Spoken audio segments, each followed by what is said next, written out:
السلام علیکم ورحمۃ اللہ وبرکاتہ۔ ناظرین کرام، اس وقت میں سفر میں ہوں، لیکن ایک ایسی خبر مجھے ملی کہ جس کو میں آپ لوگوں سے شیئر کرنا ضروری سمجھتا ہوں، اسی وجہ سے میں آپ لوگوں کے سامنے حاضر ہو گیا۔ ابھی مجھے پتا چلا کہ کچھ اس طرح کی مشینیں لانچ ہوئی ہیں، سائنسداں نے ایسی مشینوں کو لانچ کیا ہے کہ جو ہر سال 30,000 بچے جس سے پیدا ہوں گے، جس میں نہ ماں کی ضرورت ہوگی، یعنی کسی بیوی کی ضرورت نہیں، اور کسی طرح کے تعلقات، یعنی کہ جو آپسی میاں بیوی کے تعلقات ہوتے ہیں، ان کسی تعلقات کے بغیر ماں اور بغیر باپ کے مشینوں سے بچے پیدا ہوں گے۔ تو جب میں نے اس کو دیکھا، اس نیوز کو دیکھا، تو پھر میں پریشان ہو گیا اور میں سوچنے پر مجبور ہو گیا کہ یہ انا ربکم الاعلیٰ کا دعویٰ کرنے والا ایک فرعون بھی آیا تھا جو انا ربکم الاعلیٰ کے دعوے کرتا تھا۔ میں صرف زیادہ لمبی چوڑی بات کیے بغیر آپ سے یہ کہنا چاہتا ہوں کہ اگر کسی انسان نے اپنے دماغ کے ذریعے سے، جو اللہ تعالیٰ نے اس کو دماغ عطا کیا ہے، جس اللہ نے کسی بندے کو سائنسداں بنایا ہے، وہ اپنے سائنس کے بیس پر اور اپنے دماغ کے بیس پر اس نے ایسی مشینوں کو تو تیار کر لیا کہ جس سے وہ انسانوں کی باڈی، بچے کی باڈی کو بنا سکتے ہیں۔ لیکن مسئلہ یہاں پر یہ ہے کہ اللہ تعالیٰ فرماتا ہے وَلِ مِنْ حَمَئٍ مَسْنُونٍ، کہ اس میں روح پھونکنے والی ذات تو اللہ رب العالمین کی ہے، کہ بھائی اگر کوئی مشین کسی باڈی کو، بچی کی باڈی کو تیار بھی کر دے، لیکن اس میں روح کس طرح سے پھونکی جائے گی؟ لیکن سائنسداں کا کہنا ہے کہ اس میں روح بھی پھونکی جائے گی اور اس میں روح بھی ڈالی جائے گی۔ وہ بچہ اسی طرح سے، جس طرح سے بچے ہوتے ہیں، اسی طرح سے بچے پیدا ہوں گے، اور ایک سال میں 30,000 بچے ہوں گے۔ اور صرف ایسا نہیں کہ وہ بچے جیسے مشین نکال دے ویسے بچے ہوں گے، بلکہ جیسا آپ چاہتے ہوگے اس طرح کے بچے پیدا ہوں گے۔ اگر کسی کو کالے بچے پسند ہیں تو کالے ہو جائیں گے، اگر کسی کو گورے بچے چاہیے تو گورے ہو جائیں گے، یعنی کہ جیسا بچے کا ناک نقشہ چاہیے ہوگا تو اس طرح کے بچے، اپنے من پسندیدہ بچے مشینوں سے آپ بنا سکتے ہیں۔ یعنی کہ اس طرح کی مشینیں لانچ ہو رہی ہیں۔ دیکھو، اگر یہ پاسبل ہوتا نا کسی بچے کو پیدا کرنا، یا چلو اگر کسی انسان نے مشین کے ذریعے ڈھانچہ بنا لیا، روح پھونکنا، اس میں روح ڈالنا، اس میں جان ڈالنا، اگر یہ پاسبل ہوتا نا تو جتنے بڑے بڑے سائنسداں ہیں یہ کبھی مرتے ہی نہیں۔ پہلے تم اپنی روح کو روک کر تو دکھاؤ۔ اللہ تعالیٰ کا تو فیصلہ ہے، اللہ تعالیٰ تو چیلنج کر رہا ہے کہ تم بڑے دعوے کرتے تھے کہ ہم جو چاہیں کر لیں۔ فلولا اذا بلغت الحلقوم وانتم حينئذ تنظرون ونحن اقرب اليه منكم ولكن لا تبصرون۔ اللہ تو دعویٰ کر رہا ہے، چیلنج کر رہا ہے کہ تم بڑے دعوے کرتے تھے ہم جو چاہیں کر لیں۔ اللہ فرما رہا ہے دیکھو ہم اس تمہارے خاص عزیز کو، اقربا میں سے جو تمہارا یار، دوست، فلاں فلاں رشتہ دار، اس کی روح کو ہم نکال لیں۔ ہمت اور طاقت ہو تو روک کر دکھاؤ۔ یہ تو اللہ کا چیلنج ہے کہ انسان کی روح کو تم روک کر دکھا لو۔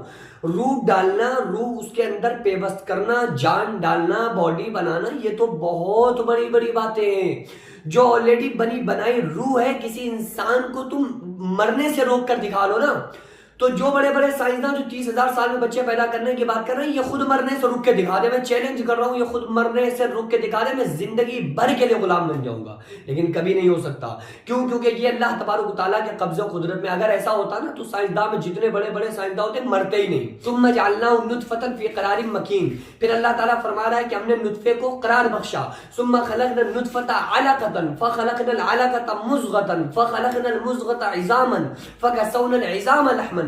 اللہ فرما رہا ہے کہ ہم نے ہڈیوں کو بنایا، ماں کے پیٹ میں 3 جھلیوں کے اندر بچے کو پالا، پرورش کیا، اس کے اوپر گوشت چڑھایا، اس کی باڈی کو بنایا، اس کے اندر ہڈیوں کو بنایا، اس کے اندر پسلیوں کو بنایا، اور ثم انشأناه خلقا آخر، پھر اللہ تعالیٰ جیسا چاہتا ہے بچے کو شکل و صورت دے دیتا ہے۔ فتبارک اللہ احسن الخالقین، بے شک اللہ تبارک و تعالیٰ بہترین خالق پیدا کرنے والا ہے۔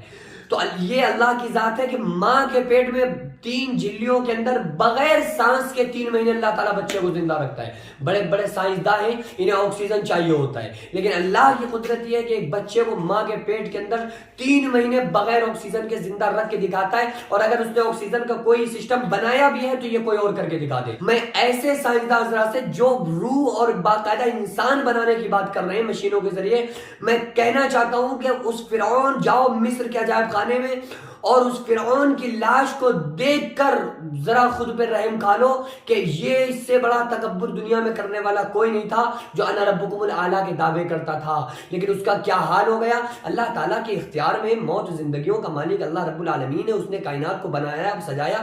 اچھا عجیب بات یہ کہ سائنسداں بڑے بڑے ٹیکنالوجی کی باتیں تو کرتے ہیں، بڑی بڑی چیزیں لانچ کرتے ہیں، نکال کے لاتے ہیں، انہیں یہ سمجھ میں نہیں آیا کہ ساری کائنات کا پیدا کرنے والا اللہ ہے، تو اللہ سے ٹکر لینے کھڑے ہو گئے۔ یار اگر تم سائنسداں ہو تو سب سے پہلے تو تم اس چیز پر تحقیق کرو نا کہ اس کائنات کے نظام کو بنایا کس نے۔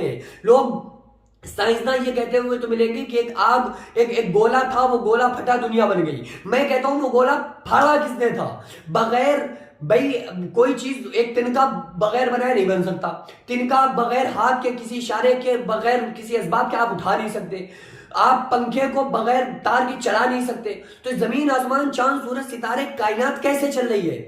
تو یاد رکھو ان ساری چیزوں کو پیدا کرنے والا، اس کائنات کے نظام کو سنبھالنے والا، زمین آسمان چاند سورج ستارے ہوا فضا ساری کائنات کا مالک و مختار اگر کوئی ہے، اور یقیناً جو ہے وہ اللہ رب العالمین کی ذات ہے۔ یہی کلمہ بتاتا ہے لا الہ الا اللہ محمد الرسول اللہ، کہ کوئی الہ نہیں ہے مگر صرف ایک اللہ رب العالمین کی ذات، اور محمد صلی اللہ علیہ وسلم اللہ کے رسول ہیں۔